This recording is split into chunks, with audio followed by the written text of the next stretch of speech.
Welcome to another week in Tokyo. This time I started my work week with a run, before it becomes too hot to run comfortably outside. I'm really obsessed with my pink hair. I've had colorful hair almost my whole life and tried so many different colors, but I've never had such a bright pink before, and I absolutely love it. After I arrived to the studio, I found a package I had ordered.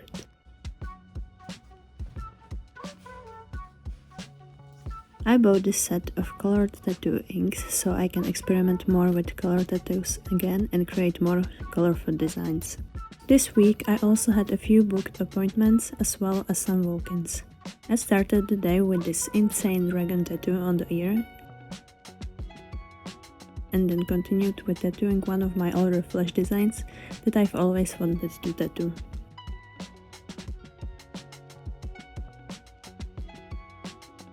The next day started with another walk-in client. She wanted a koi tattoo and chose one of my available designs, so we just made a few adjustments and added a Japanese sun symbol to it.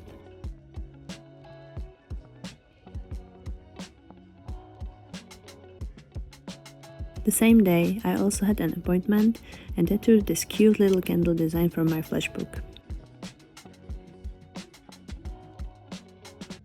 Friday was another running day. I wanted to visit a new park with a temple, but unfortunately it was closed.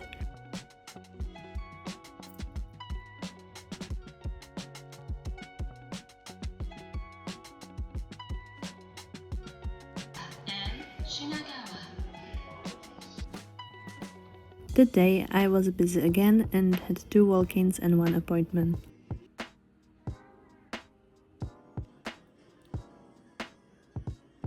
I really enjoyed tattooing this cute custom orange design, and then my client's friend decided to get her very first spontaneous tattoo, which I absolutely love.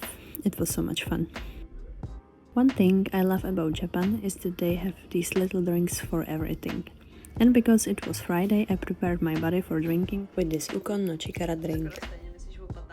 Later, we had a few glasses of wine and then headed to Bar Lion.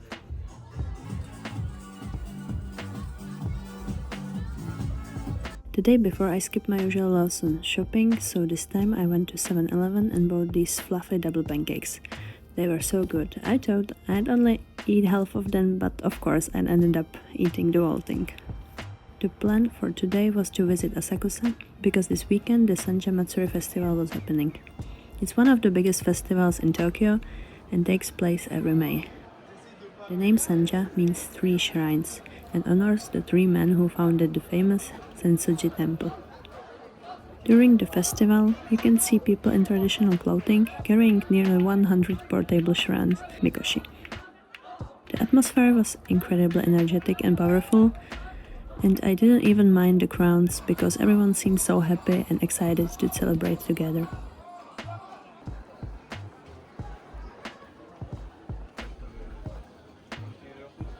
Lucy and I tried matcha ice cream from a local stand and then decided to visit the temple itself.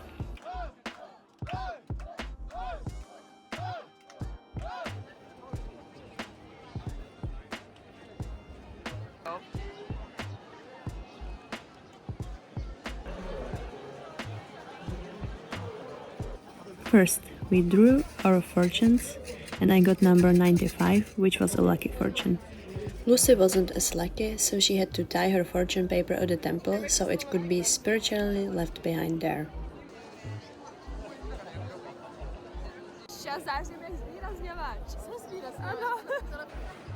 We also made wishes at the temple and walked through the gardens.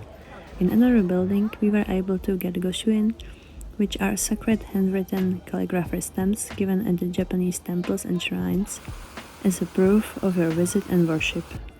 Normally you can wait for them to handwrite it directly into your book, but the waiting time was too long, so we bought pre-made ones instead.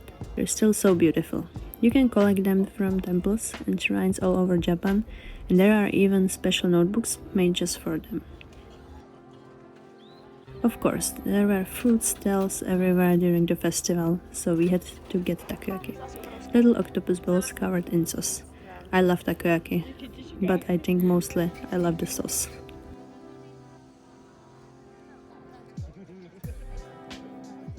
The whole festival was in full swing while we kept walking around the area.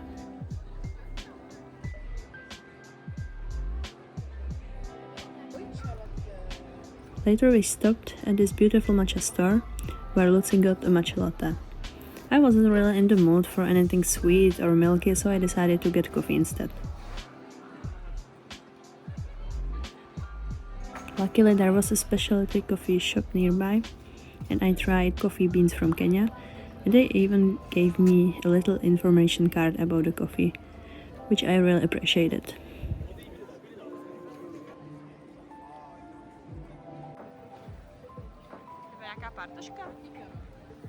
We also stopped at the drugstore and bought some more cosmetics. I know, again. But I really enjoy trying new products here. Later, we had gyoza for dinner and headed home. Here is a little haul of things I bought. My makeup routine has stayed exactly the same for years, so I decided to step outside my comfort zone and buy things like eyeshadows and lip gloss, which I haven't used in ages.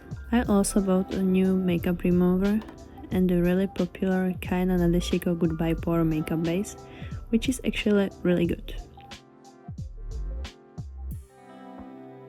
Because Sunday is always trip day for us, we decided to travel to the nearby coastal city Kamakura.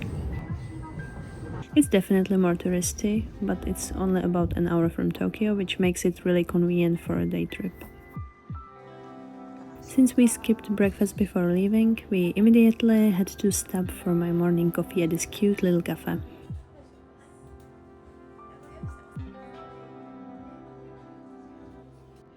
The coffee was so good that I ended up buying a small bag of beans to take home as well.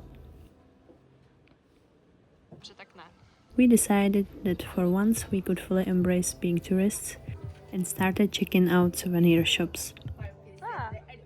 I bought so many stickers. It became my new obsession.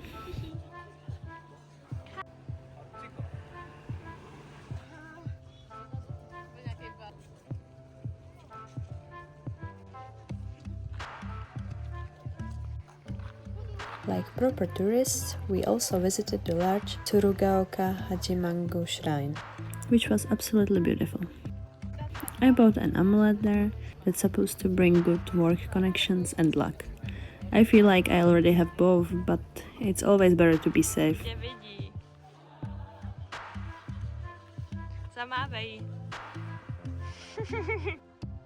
After exploring the area, we continued to Hokokuji Temple, which was a bit further away.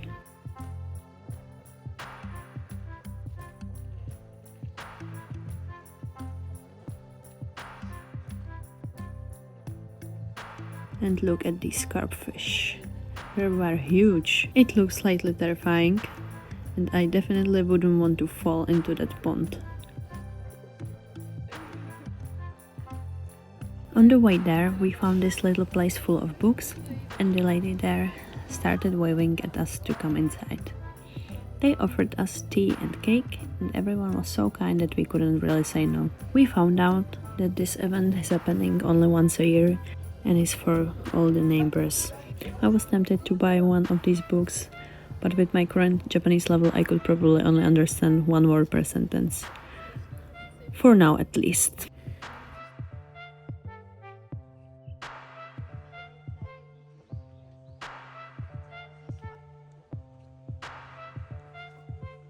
Then we finally reach Hokokuji Temple, where you can also find the famous bamboo forest.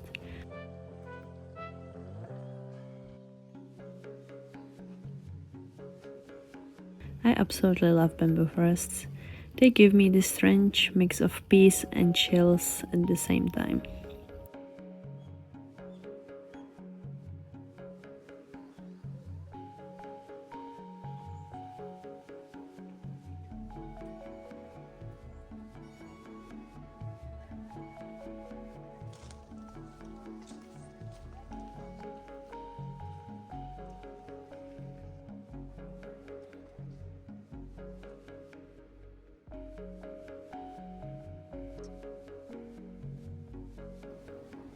Because the temple was quite far from the center and we really didn't want to walk all the way back again, we waited for the bus. It took us back into town, and from there we headed to the nice restaurant we had found online.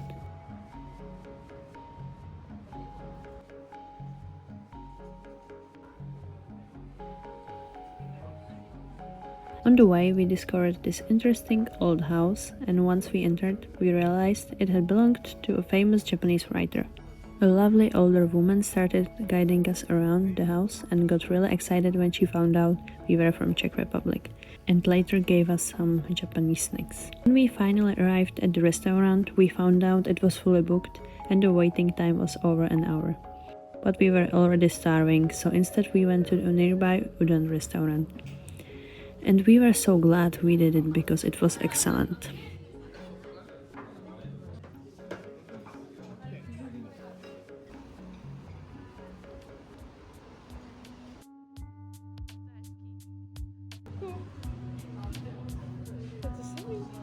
Since we were already nearby, we also decided to visit the famous Great Buddha of Kamakura.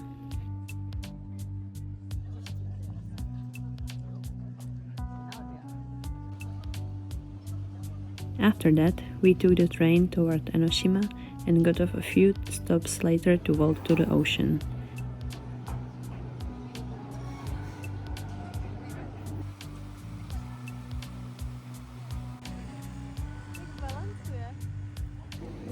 I'd really love the sea.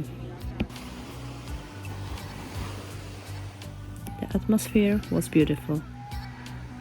Birds flying above us, school kids playing in the waves, and us just sitting there quietly, taking everything in.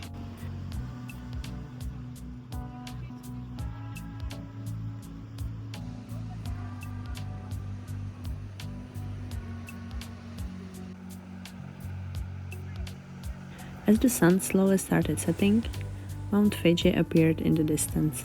The whole moment felt incredibly calm, romantic, and almost unreal.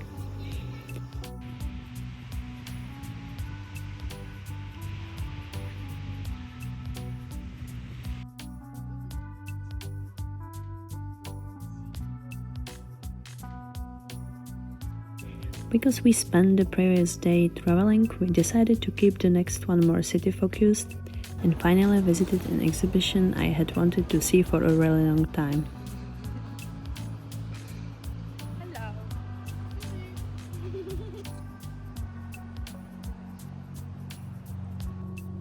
It was an exhibition by the Japanese artist Hajime Sorayama at the Creative Museum Tokyo. The exhibition featured many of Sorayama's artworks, mostly centered around his iconic sexy robots and surreal images of the female body.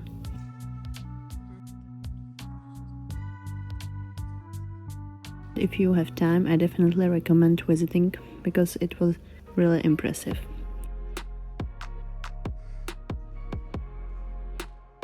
It was really nice to experience some modern art after spending so much time exploring more traditional places.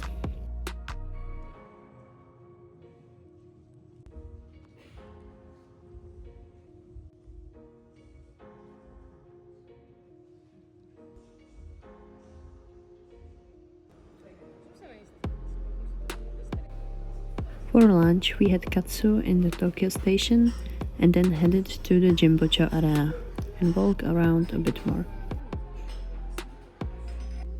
We visited a small shrine to make wishes and draw another fortune.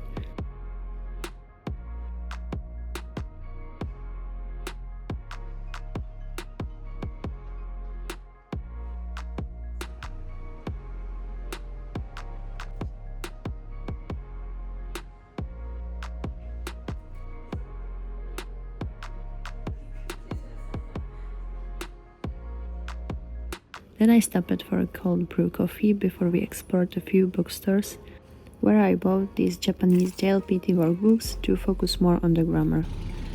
I've also been thinking about taking the JLPT exam this winter, so I definitely need to study harder.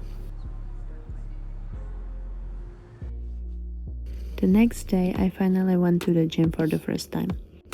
I already wanted to start before, but I felt like I first needed time to settle into my new life here before adding another routine to my schedule. This gym only works through membership, but they had a special deal where the next month would be free if I signed up immediately, so honestly, I would be stupid not to take it. The gym is really modern and thankfully it's not crowded in the mornings.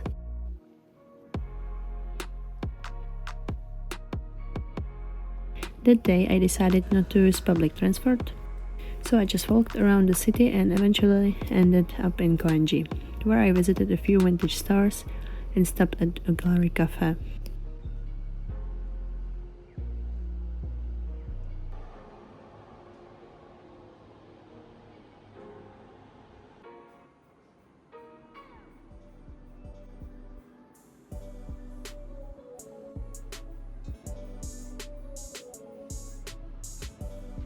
I stayed there for a while, worked on some drawings in my sketchbook.